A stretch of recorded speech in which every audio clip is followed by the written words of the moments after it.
Hello student, last lecture में हमने कुछ बेसिक कंसेप्ट देखे थे। आज हम आगे कंटिन्यू करेंगे। Completeness axiom. Every non empty bounded above subset of real number has least upper bound in reals, that is in real numbers. So देखिए यहाँ पे क्या बोला है कि अगर कोई non empty bounded above subset रहेगा रियल नंबर का, तो उसका लीस्ट अपर बाउंड कहाँ रहेगा? रियल नंबर में ही रहेगा। Next definition is a complete set.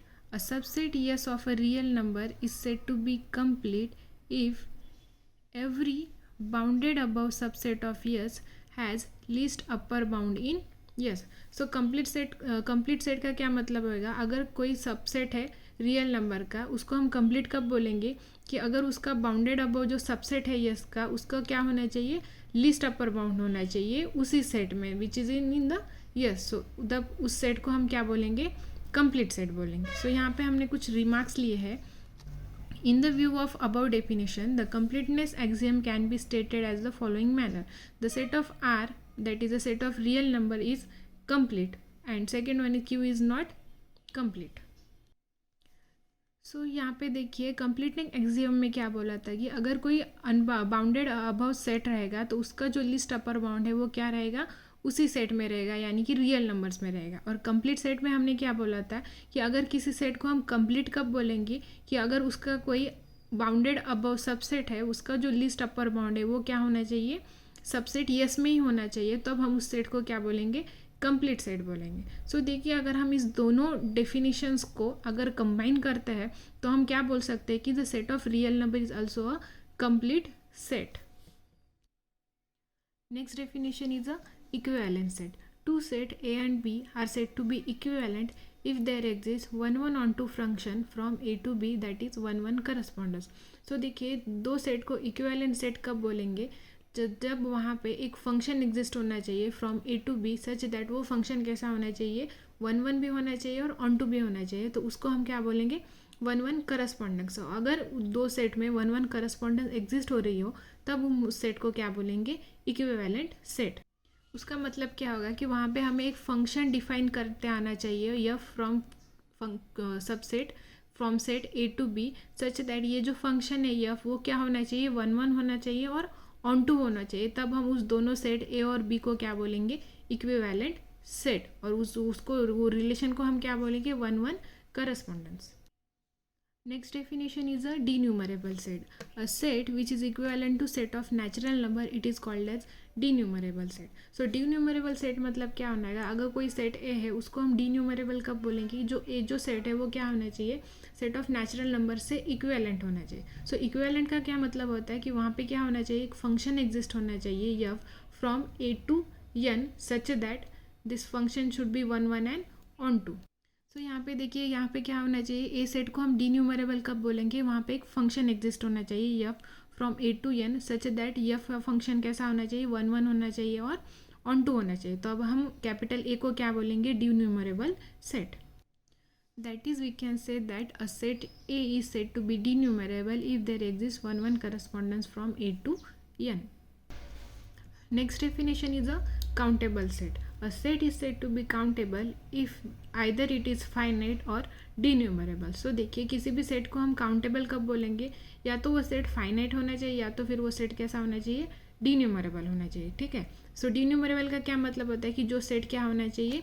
Equivalent to natural number होना चाहिए। सो काउंटेबल सेट का क्या मतलब है? एक तो या तो फिर वो सेट फाइनाइट होना चाहिए या फिर वो सेट क्या होना चाहिए? इक्विवेलेंट टू नेचुरल नंबर होना चाहिए, तब हम वैसे सेट को क्या बोलेंगे? काउंटेबल सेट बोलेंगे। सो यहाँ पे देखिए हमने एक एग्जांपल लिया है यस इज इक्वल्स टू 1 2 3 4। ये क्या है? एक फाइनाइट सेट है। सो फाइनाइट है इसीलिए हम इस सेट को क्या बोल सकते हैं? काउंटेबल सेट बोल सकते हैं। सो नेक्स्ट एग्जांपल लिया है हमने set of integers and set of rational number.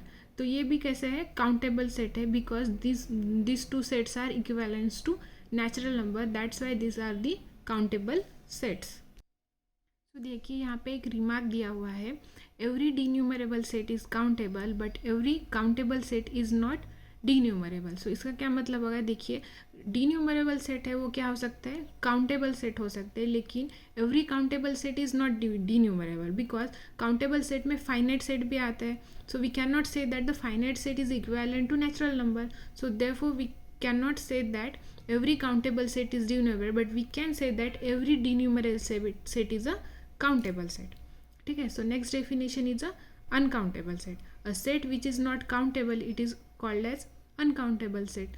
So इसका क्या मतलब होगा, देखिए अनकाउंटेबल सेट मतलब क्या आता है, ऐसे सेट जो कि काउंटेबल नहीं रहेंगे उस सेट को हम क्या बोलेंगे, uncountable set. For example set of real number, set of irrational number, these are the uncountable sets. So next is theorem. Every infinite set has a denumerable subset. So अभी इस theorem का हम proof देखते हैं. So first of all, let us consider capital A be an infinite set.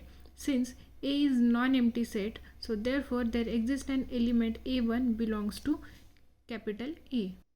तो यहाँ पे देखिए हमने कंसिडर किया है capital A is a infinite set. So infinite set है मतलब वो कैसा रहेगा, नॉन एम्प्टी सेट रहेगा, मतलब उस सेट में कुछ एलिमेंट एग्जिस्ट करेंगे. सो देयरफॉर वहाँ पे हमने क्या लिया है कि suppose there exist an element A1 belongs to A. Since A is not finite, there exist an element A2 does not belongs, A2 not equals to A1 belongs to A. So देखिए हमने क्या consider किया था, capital A infinite set है, इसका मतलब वो finite नहीं है. सो देयरफॉर वहाँ पे दूसरा एक एलिमेंट एग्जिस्ट हो सकता है A2 which is not equals to A1 जो कि कैपिटल ए सेट में रहेगा. Hence for every natural number n there are n distinct elements A1 A2 A3 up to an of A belongs to capital A. ठीक है. Since A is not finite we can find an+1 in set A distinct from this n element. Thus we obtain a set A1 A2 A3 up to an+1 and so on, which is a subset of A and it is equivalent to natural number, which is equivalent to natural number. Therefore there exists a 1-1 correspondence from this set to natural number. Therefore the given set is denumerable set. So we can say that infinite set has a denumerable subset.